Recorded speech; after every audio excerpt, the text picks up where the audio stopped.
queridos, bem-vindo ao dia mais feliz da semana.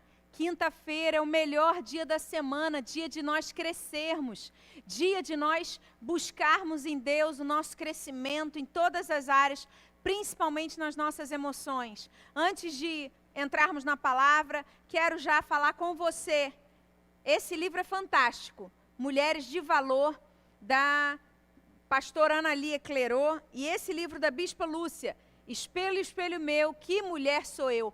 Fantástico esses dois livros. Então você que é mulher, você que é homem e quer entender do universo das mulheres, você precisa adquirir esses livros. Amém? Começando então, na verdade, a nossa palavra de hoje.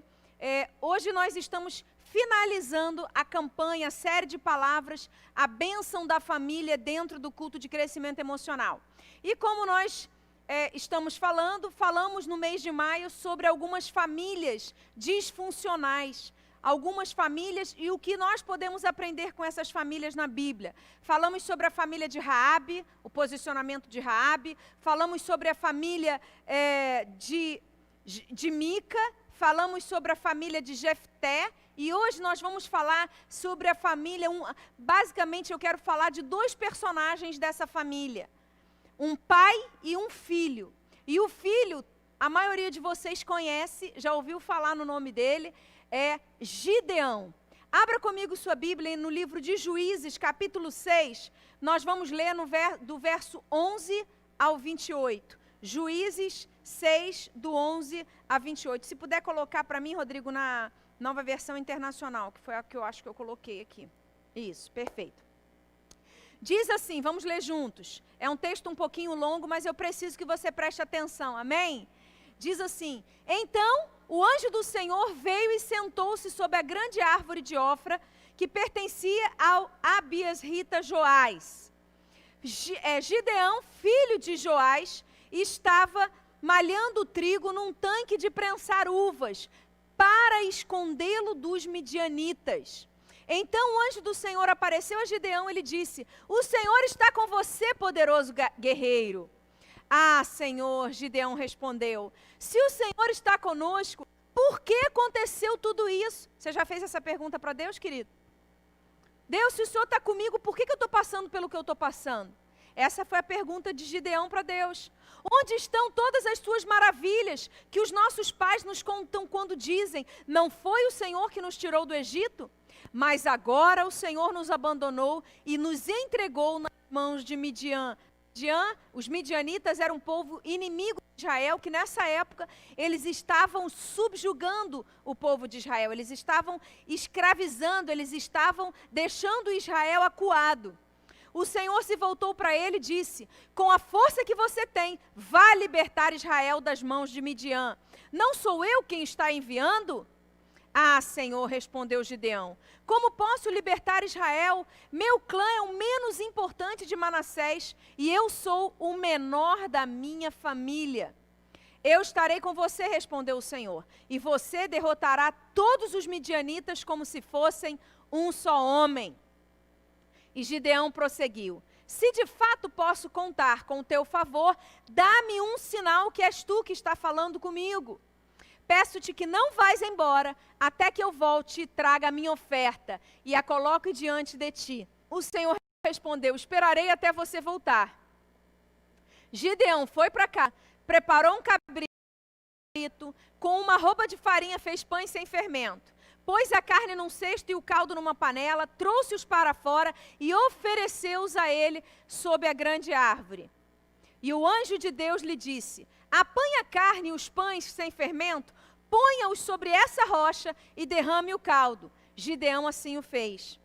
Com a ponta do cajado que estava na sua mão, o anjo do Senhor tocou a carne e os pães sem fermento. O fogo subiu da rocha, aleluia, consumindo a carne e os pães. E o anjo do Senhor desapareceu. Quando Gideão viu que era o anjo do Senhor, exclamou, ah, Senhor soberano, eu vi o anjo do Senhor face a face. Disse-lhe, porém, o Senhor, paz seja com você, não tenha medo, não morrerá. Essa palavra é para você hoje, viu, querido? Paz seja com você, não tenha medo, você não morrerá. Gideão construiu ali um altar em honra do Senhor e lhe deu esse nome. O Senhor é paz. Até hoje o altar está em Ofra dos Abiesritas. Naquela mesma noite o Senhor lhe disse: separe o segundo novilho do rebanho do seu pai, aquele de 7 anos de idade. Despedace o altar de Baal que pertence ao seu pai e corte o poste sagrado que está ao lado do altar. Depois, faça um altar para o Senhor, para o seu Deus, no topo dessa elevação. Ofereça o segundo novilho em holocausto com a madeira do poste sagrado que você irá cortar. Assim Gideão chamou 10 dos seus servos e fez como o Senhor lhe ordenara. Mas, com medo da sua família e dos homens da cidade, fez tudo de noite e não durante o dia. De manhã, quando os homens da cidade se levantaram, lá estava demolido o altar de Baal, com o poste sagrado ao seu lado, cortado, e com o segundo novilho sacrificado no altar recém-construído. Esse texto é fantástico, porque ele mostra aqui um posicionamento de Gideão diante de Deus e diante do seu pai natural. O posicionamento de Gideão, que na verdade é fruto de uma família completamente disfuncional. Aquela família, ela pertencia ao povo de Israel, mas ela estava desanimada, ela estava oprimida. A pressão dos midianitas, os dias difíceis que eles estavam enfrentando, né, subjugados pelos seus inimigos, fizeram com que eles fossem perdendo as forças. Eles estavam sem esperança. Eles sabiam que Deus havia feito maravilhas no passado, mas o Deus que havia feito maravilhas do passado não era o Deus que eles criam agora. E muitas de nossas famílias hoje se encontram assim. Deus já fez coisas fantásticas na sua casa, querido. Deus já fez coisas fantásticas na sua vida. Mas as pressões do dia a dia, essa pandemia, fez com que você olhasse para trás com saudade, mas que você não conseguisse enxergar aquilo que Deus está fazendo na sua vida hoje. Deixa eu te dar uma palavra hoje. Deus tem para você, o que Deus tem para você, não foi somente o que Ele já fez na sua vida. É o que Ele está fazendo e o que Ele vai fazer. Você crê nisso? Eu creio que Deus é poderoso para intervir. Toda vez que você fica pressionado por circunstâncias, você perde a perspectiva de um futuro. Você perde a perspectiva de saber que Deus está com você, mesmo quando você passa por situações. Se não fosse assim, Davi não falaria: ainda que eu ande pelo vale da sombra da morte, não temerei mal algum. Querido, o vale da sombra da morte é o lugar que nós passamos enquanto nós estamos na terra. É uma possibilidade. Para alguns é uma realidade. Quem aqui já não passou por uma crise onde você pensou: eu não vou aguentar, eu não sei o que eu vou fazer da minha vida? Muitos de nós nos chegamos até Jesus fruto de uma crise dessa, onde não tinha mais opção, e a gente falou: eu vou experimentar como minha última opção, eu vou experimentar esse negócio de Deus aí, vamos ver o que vai dar.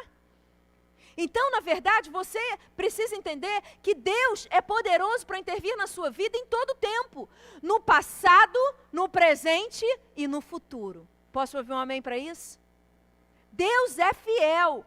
E essa família, ela traz para mim aqui dois pontos que eu quero trabalhar com vocês aqui, porque eu creio que assim como Deus levantou Gideão para ser uma bênção, não só na sua família, mas para todo o povo de Israel, porque a Bíblia diz que Deus levantou Gideão para trazer a vitória sobre o povo de Israel. Então, assim como Deus levantou Gideão, primeiro dentro da sua família e depois dentro do povo de Israel, Deus está te levantando. É hoje. Deixa eu te falar uma coisa, querido.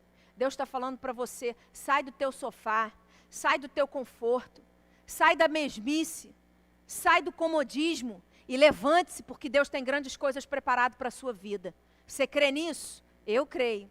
Então, eu quero trazer para vocês aqui duas coisas muito importantes, dois sentimentos, né? duas escolhas, dois posicionamentos que a gente vê na vida de Gideão e na sua família, no seu contexto familiar, e que é muito parecido com aquilo que a gente vê nas famílias do século 21, nas famílias atuais. E esses dois pontos, essas duas coisas importantes aqui, têm o poder de comprometer a saúde emocional, espiritual e física de uma família. E o primeiro desses pontos, eu quero falar com vocês aqui sobre medo. A Bíblia diz, e muitos de nós, né, quando a Bíblia fala de Gideão, em dois momentos a gente vê que Gideão estava com medo. Primeiro porque ele estava malhando o trigo num lagar de prensar uvas.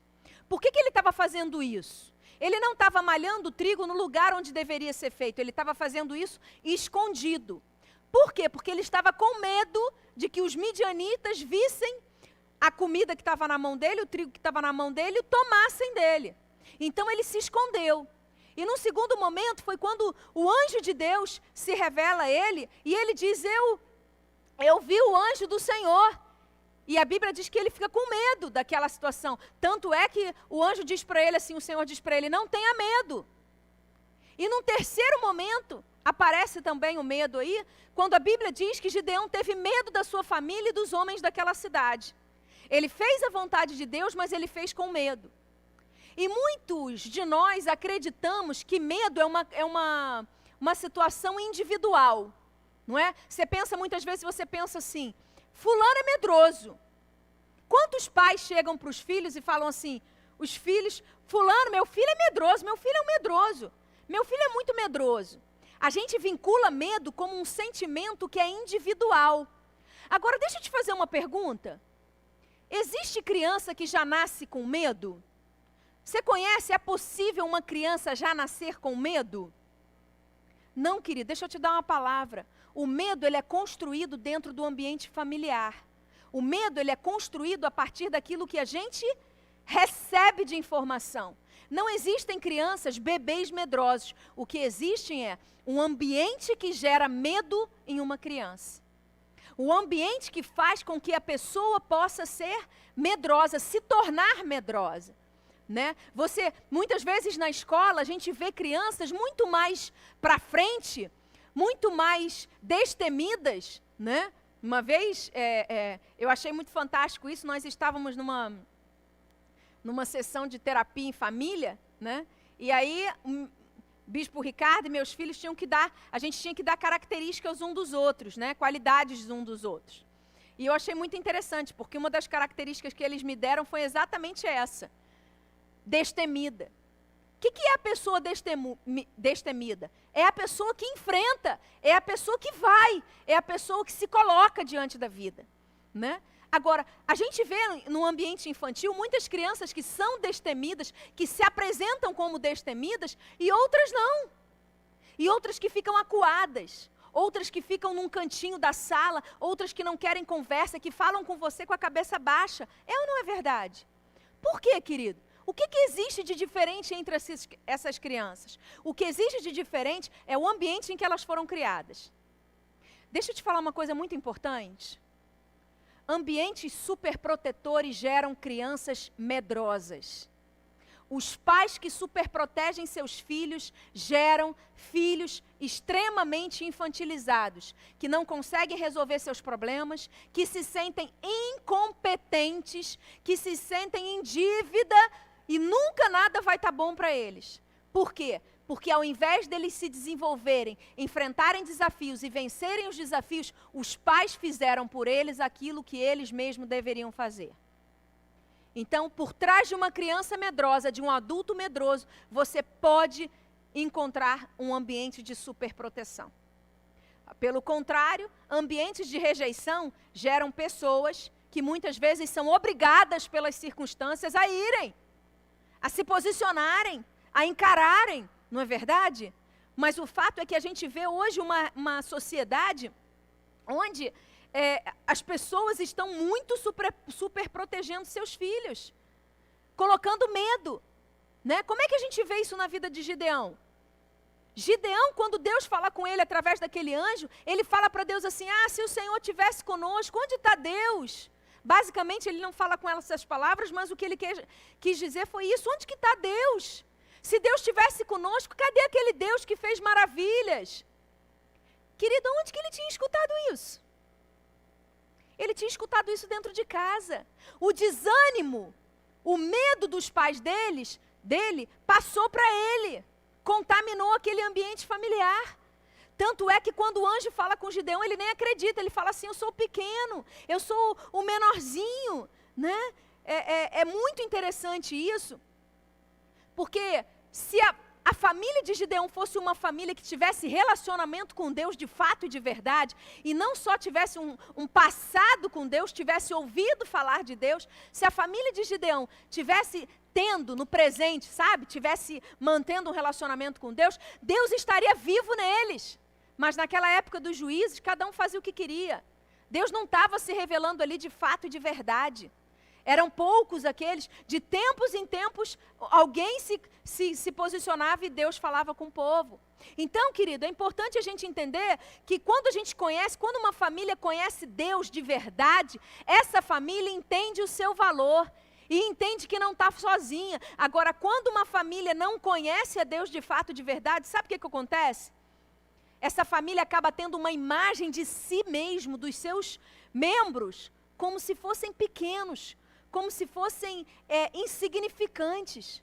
Eu não sei se você já viu, mas tem um filme antigo, inclusive ganhador de vários Oscars, se eu não me engano, pelo menos um Oscar eu me lembro que ganhou, que era um filme chamado A Vida é Bela, que era um filme que falava do holocausto e de um relacionamento de um pai e um filho. A gente vê novamente um pai e um filho, mas o pai, eles estavam num campo de concentração nazista, mas aquele pai, ele conseguia fazer de coisas péssimas, coisas boas, de coisas horríveis, ele conseguiu proteger o ambiente que aquele filho estava vivendo. Pelo contrário, a família de Gideão não protegeu o ambiente espiritual daquela família. Pelo contrário, eles só ficavam reclamando. Você conhece assim uma família que só tem reclamação, que só tem murmuração, que só tem cobrança diante de Deus? Isso é uma família disfuncional. Qual é a raiz do medo que muitas vezes paira sobre a sua família? Qual é a raiz desse medo? Desde quando você se sente, muitas vezes, com medo em determinadas circunstâncias? Deixa eu te falar uma coisa, querido. Esse medo não é seu. Esse medo foi gerado em você. E aí, querido, você pode ter a unção do Espírito Santo para quebrar isso na sua vida. Posso ouvir um amém? E hoje Deus está te dando essa palavra para que você possa tomar posse e para que você possa mudar e vencer em nome de Jesus. Amém? Eu creio que em nome de Jesus, tanto ambientes super protetores, como ambientes cheios de segredo, né? Famílias que você não pode tocar naquele assunto, eu falo muito sobre isso aqui no culto de crescimento emocional, ambientes onde não há conversa, né? Geram pessoas medrosas, perfeccionistas, que acham que nunca vão ser boas o suficiente. Além disso, pessoas ficam carentes, pessoas ficam sempre dependentes da aprovação dos outros, né? E não é isso que Deus tem para as nossas vidas. Para a família de Gideão e para o povo de Israel daquela época, os midianitas eram muito mais fortes do que na verdade eles eram. Eles consideravam os seus inimigos muito mais poderosos do que na verdade eles eram. Minha pergunta para você nessa noite é: quais são os medos comuns na sua família? O que os seus familiares acalentam como medo, né? É medo de perder dinheiro e ficar pobre? Medo de ser traído? Medo de ser passado para trás? Medo de não ser bom o suficiente? Deixa eu te dar uma palavra, querido. Hoje Deus está querendo transformar isso na sua vida. Deus está querendo trazer luz para as suas trevas, para fazer de você um vencedor, né? Vencedor não é aquele que não tem medo. Vencedor é aquele que mesmo com medo enfrenta e vence. Amém? Segundo ponto que eu quero trazer aqui para a gente, já dando prosseguimento a esse término dessa palavra, a gente vê na família de Gideão tanto um medo, um ambiente de medo que contamina ele, né? O contamina. A gente vê também na família de Gideão a construção de altares errados. altares errados. A família de Gideão tinha construído para si, o pai dele, né, constrói para si um altar errado, um altar que é para Baal, não é para Deus. Um altar que é para um ídolo daquela época, que era adorado por outros deuses. E é interessante porque quando o anjo se revela a Gideão, ele fala assim: você precisa destruir esse altar.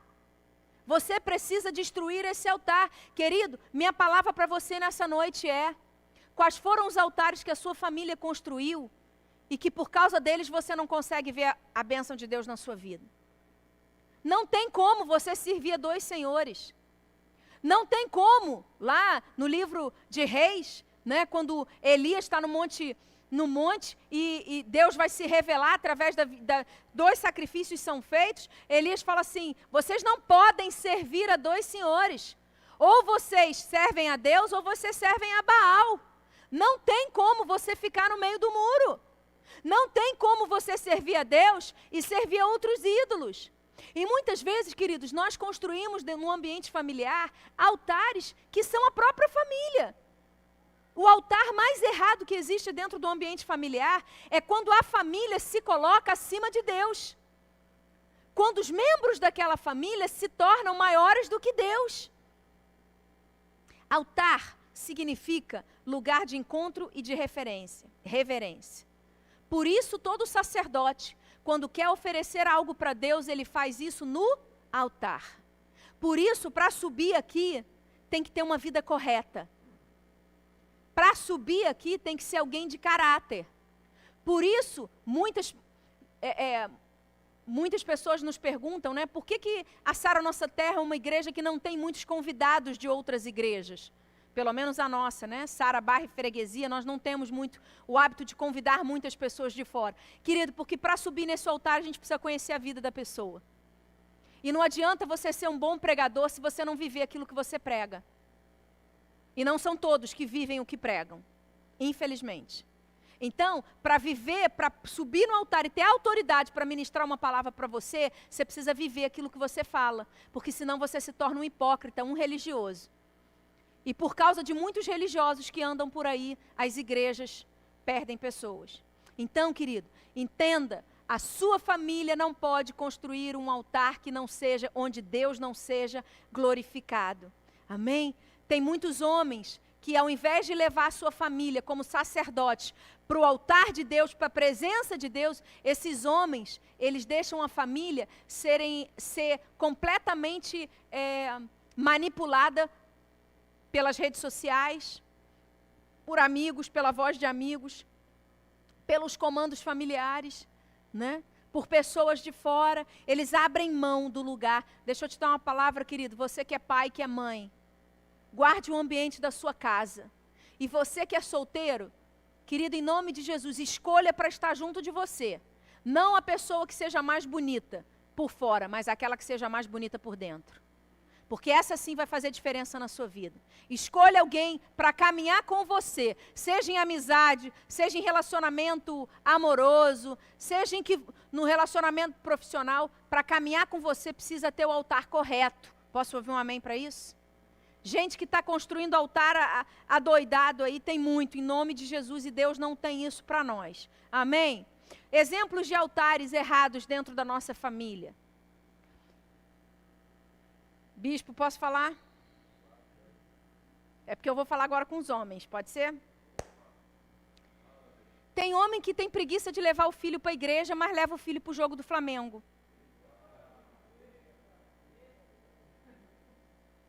Eu não consigo entender isso. Você não vê o cara se esforçando para vir para a igreja, para vir para a Semana da Santificação, para vir para trazer o filho, para o filho estar junto com ele, para fazer culto. Não, não. Mas é o jogo, se for jogo de futebol, o cara está lá. Né?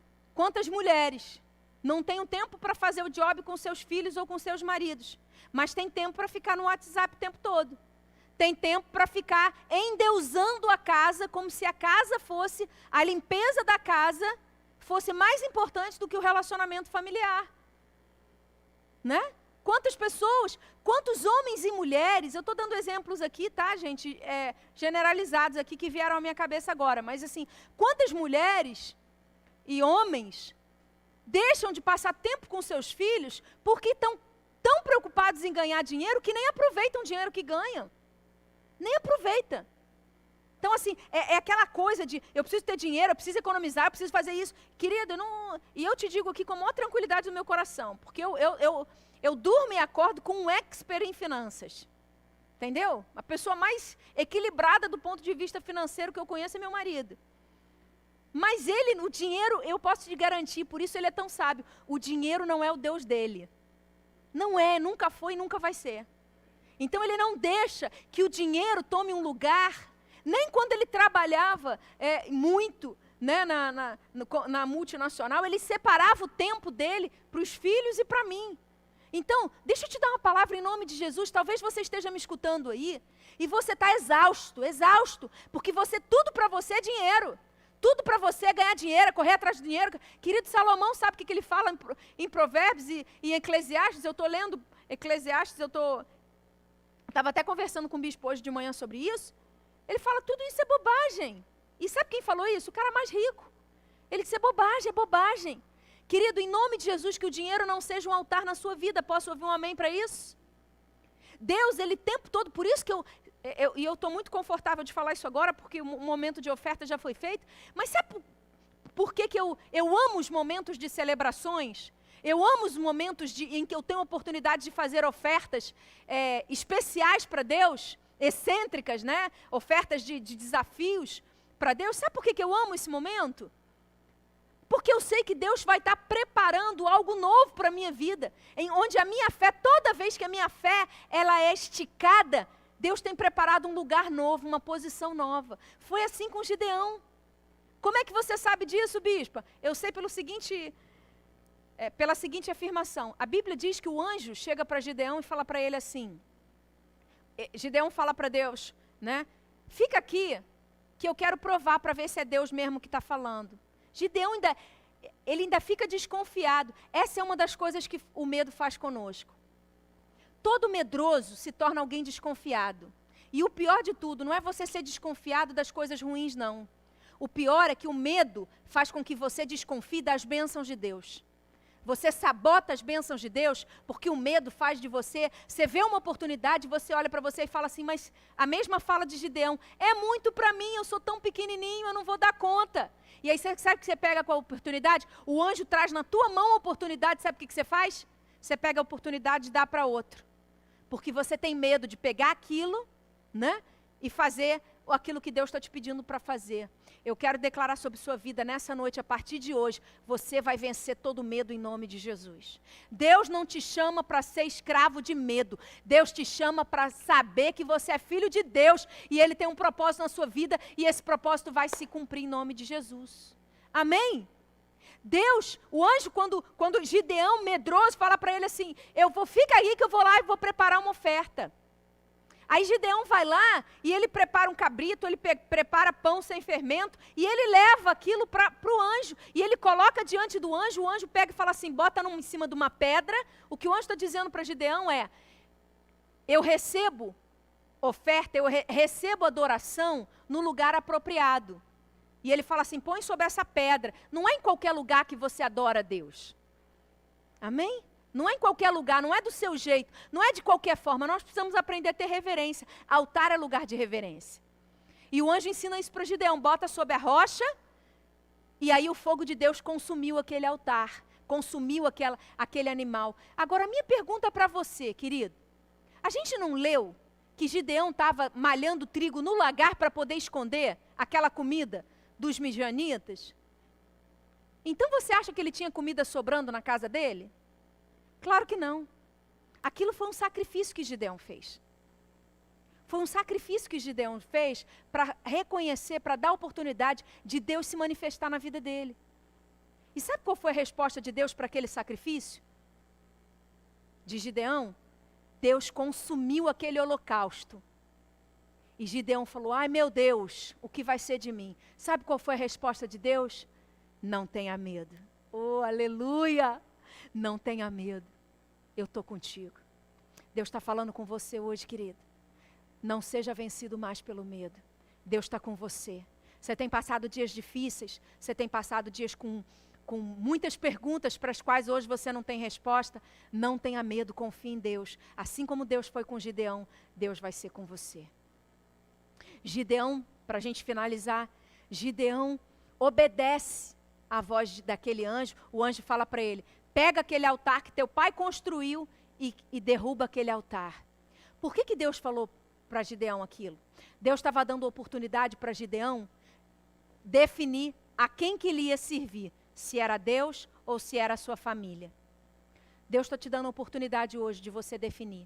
Você vai continuar validando, acreditando naquilo que a sua família falou a seu respeito, nos altares que foram construídos pela sua família, ou você vai tomar uma posição em Deus e vai dizer assim, eu vou fazer aquilo que Deus me mandou fazer. E eu acho fantástico, querido, porque mesmo com medo da sua família, mesmo de noite, Gideão vai lá e derruba o altar do seu pai. Mesmo com medo, ele toma uma posição. É isso que Deus está te propondo. Você quer entrar do mês de junho? Entra posicionado. Eu não sei quais são os altares na sua vida, dentro de você, que você precisa derrubar. Que foram construídas altares de medo, que geram medo em você. Sabe por que as famílias levantavam altares naquela época? Porque eles precisavam ter algo para acreditar. Porque eles queriam ter algo palpável para colocar a sua fé, para colocar a sua esperança. Quando você crê em Jesus Cristo como Senhor e Salvador da sua vida, Ele é tão real que você não precisa de uma imagem para adorar a Deus. Você entende que Deus é Deus, independente das circunstâncias. Amém? Deus é Deus. A família de Gideão me ensina, querido, que o medo, ele pode ser passado de geração em geração. Por que você sabe disso, bispa? Porque depois que Gideão tem várias conquistas, várias coisas acontecem na vida dele. Em Juízes 8:20, Gideão tem a oportunidade, falando do filho de Gideão, né? E Gideão voltou-se para Jéter, seu filho mais velho, e lhe disse, mate-os.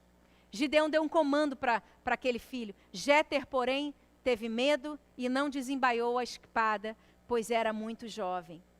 A Bíblia diz que o final de Gideão não foi tão maravilhoso como deveria ter sido. Sabe por quê? Porque apesar de Gideão ter vencido o medo do lado de fora, ter vencido o medo da sua família, ele venceu isso de forma momentânea. A Bíblia diz, eu não vou ler para a gente ganhar tempo, mas em Juízes 8, tanto no versículo 20 quanto no versículo 27, que Gideão, ele faz para si depois uma estola sacerdotal que acaba sendo um altar errado. E assim ele termina a vida dele. Por quê, querido? Porque para você vencer os seus limites emocionais, para você vencer a força da sua família, para você deixar que Deus seja Deus da sua vida de fato e de verdade, você precisa fazer isso todos os dias. Não é hoje, depois de amanhã, quando eu estiver feliz, quando as circunstâncias estiverem bem. Não. É todo dia. Todo dia. É permanecer, né? É como o bispo Ricardo falou no culto de terça-feira. Você que não assistiu o culto de terça-feira, passa lá e assista o culto de terça-feira, que teve uma sigla, não é isso, bispo? AE? PTPO. AE, sejam alegres na esperança, pacientes na tribulação, PT, e perseverantes na oração. Você quer vitória sobre a sua vida? Você quer vitória sobre as suas emoções? Você quer ser livre do medo? Em nome de Jesus, se posicione. E deixa eu te falar, eu vou pedir para o pessoal dos músicos podem subindo, a gente já vai orar. Deixa eu te falar uma coisa. O medo faz com que você erga altares errados na sua vida. E os altares errados na sua vida fazem com que você se torne medroso. Uma coisa alimenta a outra. Decida nessa noite vencer isso em nome de Jesus. Aonde você está, feche seus olhos, eu quero orar com você.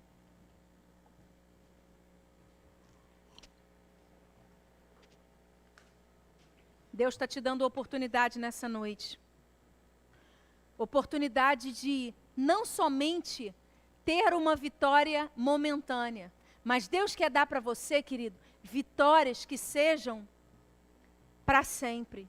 Vitórias que façam parte da sua vida. Claro que no meio dessas vitórias haverá derrotas. Mas saiba de uma coisa, quando você está na presença de Deus, quando o altar que você busca e que você consagra a Deus é o altar que é só para Ele, é o altar certo, então você está debaixo de proteção, então você está abençoado, então você está guardado. Que esse ano de 2020, o ano de romper limites, seja o ano na sua vida onde você vai mais buscar a Deus. Seja o ano na sua vida onde você vai se dispor a vencer todo medo. Seja o ano na sua vida onde você vai dizer: chega! Chega de manter altares errados na minha vida. Chega, talvez você esteja gastando muito da sua energia buscando dinheiro, ou valorizando coisas que são passageiras. A partir de hoje, em nome de Jesus, Deus te convida a mudar a sua história. Fecha os seus olhos, eu quero orar com você. Pai, em nome de Jesus, eu te peço nessa noite que a unção do Teu Espírito Santo venha sobre nós. Que o Senhor nos guarde, que o Senhor fale com cada um de nós. Senhor, nós não queremos ser medrosos. A Tua palavra diz que o verdadeiro amor de Deus, Ele lança fora todo medo. Ele lança o sentimento de impotência. Ele lança de nós a dor, o sentimento de incapacidade, todo perfeccionismo. Ele tira de nós, porque tudo isso é gerado pelo medo. Espírito Santo de Deus, trabalha no nosso interior. Tira de nós toda a baixa autoestima. Tira de nós todo o conceito errado que nós carregamos a partir de nós mesmos. Aqueles midianitas podiam ser vencidos se o povo de Israel estivesse de fato na presença de Deus. Mas eles se acostumaram com a pressão dos seus inimigos, ao invés de buscar a presença de Deus, porque eles estavam construindo para si altares errados. Chega disso na nossa vida, Pai. Nós não queremos mais isso para nós. E nós te pedimos, livra a nossa casa, livra a nossa família, a começar em nós. Que nós possamos ter a oportunidade, como Gideão teve, de ser uma bênção, não somente para a sua casa, mas para todo o povo ao seu redor. Em nome de Jesus. Amém?